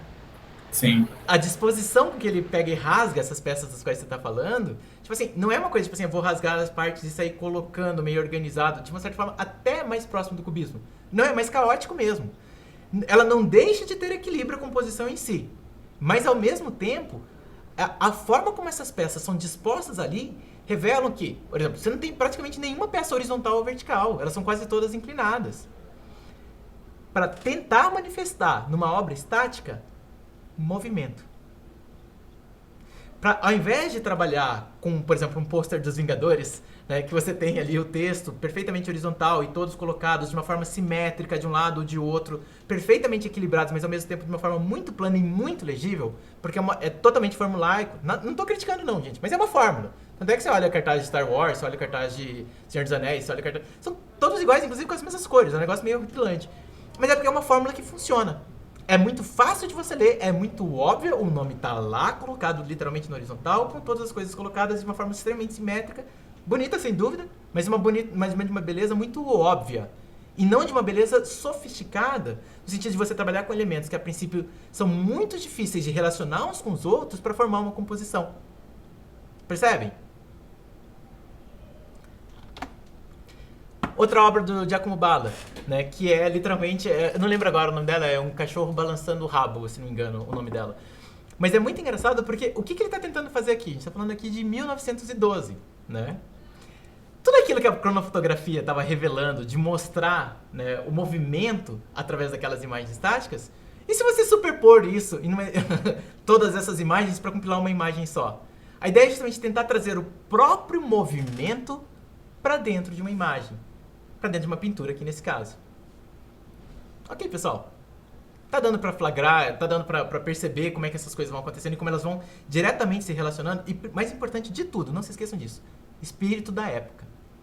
Então, quando eu coloquei vocês para, por exemplo, fazer aquele cartaz, né, fazer uma analogia, né, fazer uma nova construção a partir da composição daquele cartaz Art Nouveau, ou mesmo daquele outro do futurismo, é muito importante que agora algumas características elas vão ficar muito mais evidentes para vocês. Então, essa angústia de se trabalhar a respeito do movimento a partir de composições que não sejam óbvias, por exemplo, no futurismo, contrasta radicalmente com o que a gente entende no mundo de hoje. Porque a gente está num mundo hoje, em termos do século XXI, profundamente minimalista, certo? Claro, existem movimentos que não são nesse sentido, porque na verdade, a verdade é que o mundo de hoje tem todas as coisas acontecendo ao mesmo tempo, né? Tá uma loucura sem precedentes. Mas assim, você tem muito forte essa coisa de a comunicação, por exemplo, ser extremamente minimalista. Se você olha, por exemplo, lembra aquilo que a gente fala em Gestalt, por exemplo, de pregnância da forma, sabe? De você ter, por exemplo, o material da Apple, por exemplo, que é para ser feito assim de uma forma absolutamente limpa, clara, indiscutível, fácil de entender, certo? Se contrapõe tudo isso, que é de uma manifestação futurista, é completamente contrário. Isso daqui eu acho que é um exemplo fantástico. Porque a gente percebe, obviamente, ela é uma composição feita a partir de círculos, que você tem aqui em várias ondas que vão irradiando do centro ali, certo? E aí esses elementos que são horizontais e que têm, de uma certa forma, um caráter industrial, porque parecem trechos, muitas vezes, de jornal. Esse daqui parece pintura, mas massivamente eles são feitos segundo uma lógica bem industrial, que é da tipografia, da reprodução em massa, como se fossem recortes de jornal, né? Então, e são muitos elementos, muitos elementos. E o fato de você ter esses muitos elementos, cada um deles não é tão importante assim. Porque a ideia é criar realmente essa sensação de caos, de muita coisa. Mas, ao mesmo tempo, apesar desse conjunto super cheio, super profuso de elementos, eles criarem uma coerência estética entre si, eles criarem equilíbrio entre si. Mas esse caos como uma forma de trabalhar movimento. Bem claro, pessoal? Massa. Que volta histórica, né? Gente, realmente, eu acho que viver no século XIX deve ter sido um negócio muito doido. Muito maluco, sinceramente. Enfim, sei lá, eu acho, né? E aí, né? Nós passamos aqui, esse cartaz, né? Ele é de 1925, mas o movimento em si, ele começa... É impressionante como essas coisas começam a acontecer muito rapidamente. Esse movimento, o tal de Art Deco, ele começa mais ou menos ali em 1910 e ele ganha muita força a partir dos anos 20. Gente, o Art Nouveau é considerado o primeiro movimento que nós temos de arte e arquitetura moderna, mas principalmente de arquitetura, tá? Então, o Art Deco ele vai ter uma manifestação muito mais expressiva a partir da década de 20, num período de pós-guerra. Ou seja, se a gente está falando de um período em que a Europa acabou de sair da Primeira Grande Guerra, a gente está falando de um período principalmente de uma reconstrução da própria Europa. Não é mais um período de super fartura, de elucubrações a respeito de velocidade, do que o mundo pode ser, de ficar super entusiasmado e coisa e tal, porque na verdade foi uma catástrofe descomunal, né? Sobretudo com a utilização das indústrias para a guerra, e é isso que faz a Grande Guerra ser tão grande assim, porque na verdade é justamente a questão da utilização industrial para a guerra que viabiliza uma guerra tão gigantesca quanto essa. O lado B, né, da humanidade em relação a tecnologias e indústrias. Mas, então a gente tem uma Europa muito mais pobre a partir da década de 20, né? E o que vai acontecer, então, com o movimento do Art Deco? Ele vai ser um movimento que ele vai ter muito mais marcado uma geometrização, como já vinha acontecendo. Então, o Art Nouveau, principalmente na França, deixa de ter aquela expressão toda, porque, afinal de contas, ornamentos é coisa para quem realmente tem muito dinheiro, porque, afinal de contas, você precisa resolver problema, porque, afinal de contas, você está agora numa situação de muita pobreza, sacou? Então, você começa a ter uma lógica muito menos, em termos de edifício, muito menos ornamentada, apesar dos ornamentos ainda existirem, muito mais geométrica, consolidadamente industrial e, principalmente, vai fazer uma diferença muito grande dentro do Art Deco, que vai inspirar uma infinidade de lugares no planeta, inclusive no Brasil, né? Você vai ter a mistura do ferro com o concreto inserido dentro da construção civil, ou seja, a criação, a utilização da argamassa armada, do concreto armado dentro das construções. O que vai viabilizar, inclusive, que é muito forte dentro do Art Deco, a criação dos arranha-céus. Uma coisa curiosa sobre Art Deco. Vamos falar a respeito de prédios meio peculiares. Isso é um edifício extremamente Art Deco, certo? Vocês certamente ouviram falar do maior relógio do mundo, né, que é o Big Ben, que fica em Londres, correto? Vocês possivelmente nunca ouviram falar do segundo maior relógio do mundo, correto?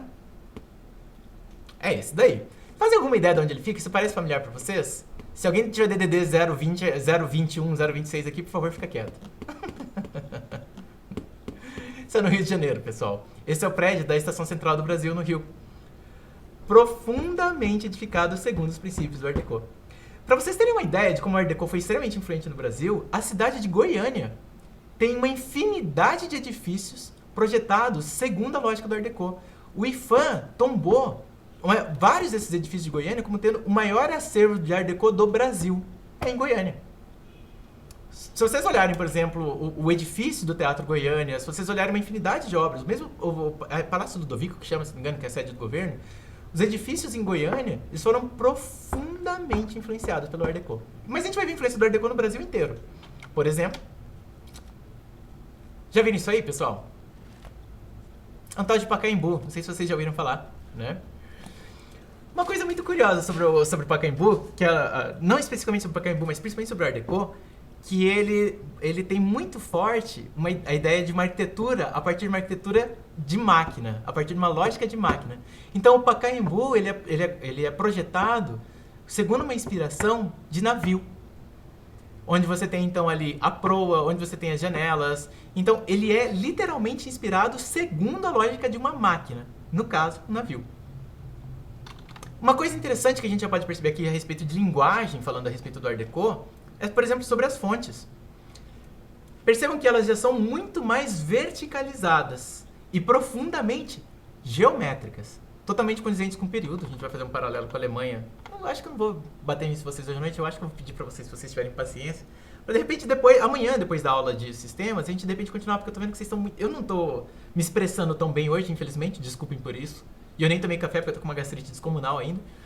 Então, talvez fosse até melhor de fazer essa pausa para poder falar sobre a Alemanha amanhã, se vocês toparem, né, eu continuar aí. Prof, de manhã a gente tá livre, não tá tendo aula de conforto, eu acho que já comentou isso com vocês. Vocês comentaram, justamente. Então, mas vamos seguir, que a gente ainda tem mais um caminhozinho aqui, certo? Enfim. Por que eu tô falando isso? Porque, na verdade, esse tipo de fonte, que o Art Deco faz bastante usufruto, elas são criadas dentro da Bauhaus alemã. Mas isso é uma continuidade da história. Enfim. Pessoal, Chrysler Building, em Nova York. Mais um edifício projetado segundo as ideias do Art Deco. Profundamente simétrico, com características que valorizam muito a verticalidade. Mas também, bom, convenhamos, ele é um arranha-céu. A maior característica que favorece a verticalidade dele é o fato de ele ter uma altura gigantesca, né? Que ele só é menor do que o Empire State, né? E era menor que as Torres Gêmeas, né? Que caíram lá, enfim. Edifício Altino Arantes, em São Paulo, prédio do Banespa, né? Mais um dos edifícios... Isso é muito legal. Se algum dia vocês tiverem uma oportunidade, eu falo algum dia porque, assim, Antigamente, a professora Tula, ela organizava aulas de campo em várias cidades do Brasil. Né? Em Belo Horizonte, em São Paulo, Rio de Janeiro e Brasília. Se não me engano, foram essas 4 cidades que foram visitadas, cada uma delas por motivos muito particulares. Belo Horizonte é muito interessante para você falar a respeito de uma série de particularidades da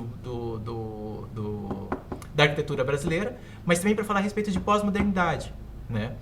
No Rio de Janeiro e em Brasília é muito interessante por causa da modernidade, do modernismo. Em São Paulo tem uma coisa muito legal para se fazer a visita. O Centro Histórico de São Paulo ele é todo profundamente inspirado nos princípios do Art Deco. Então é muito legal passear no centro antigo de São Paulo para perceber as características do Art Deco latentes em uma infinidade de edifícios que estão lá colocados, sabe? Se algum dia vocês tiverem essa oportunidade, eu não sei se as aulas de campo vão voltar, eu acho pouco provável, não estou falando por causa da pandemia, porque elas foram cortadas muito antes da pandemia, porque por falta de verba. A universidade não permite mais que se faça aula de campus fora do estado de Mato Grosso.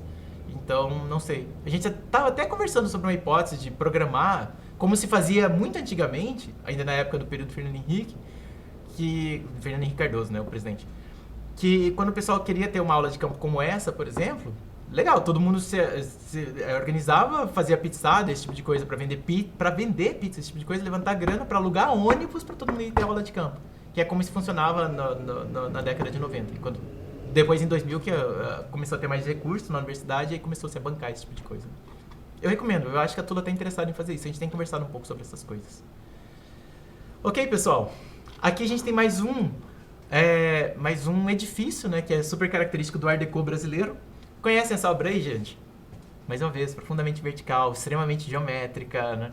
Fazem uma ideia de que edifício seja esse?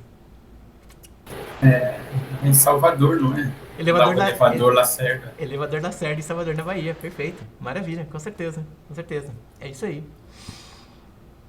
Gente, o que vocês preferem? Sendo muito franco, o que vocês preferem? Que eu continue amanhã de manhã? Ou que eu continue agora mesmo e a gente vai até terminar? Também não falta tanto assim, eu até consegui dar alguma acelerada, mas a parte da Alemanha é uma parte um pouquinho grandinha, então não sei. O que vocês preferem? Eu acho que se fosse continuar hoje, talvez se a gente pudesse fazer um intervalinho. Ah, legal. Eu topo. Mas por mim poderia continuar hoje. Vocês que mandam, gente. Vocês que decidem. Pode ser continuar hoje? Oi? Pode ser? Letícia? Não, eu concordei com a Isa. Ah, beleza, maravilha. Vocês querem fazer um intervalinho de 10 minutos, então a gente volta às 8 em ponto? Ah, maravilha, então a gente encerra hoje. Legal. Maravilha, gente. Até daqui a pouquinho.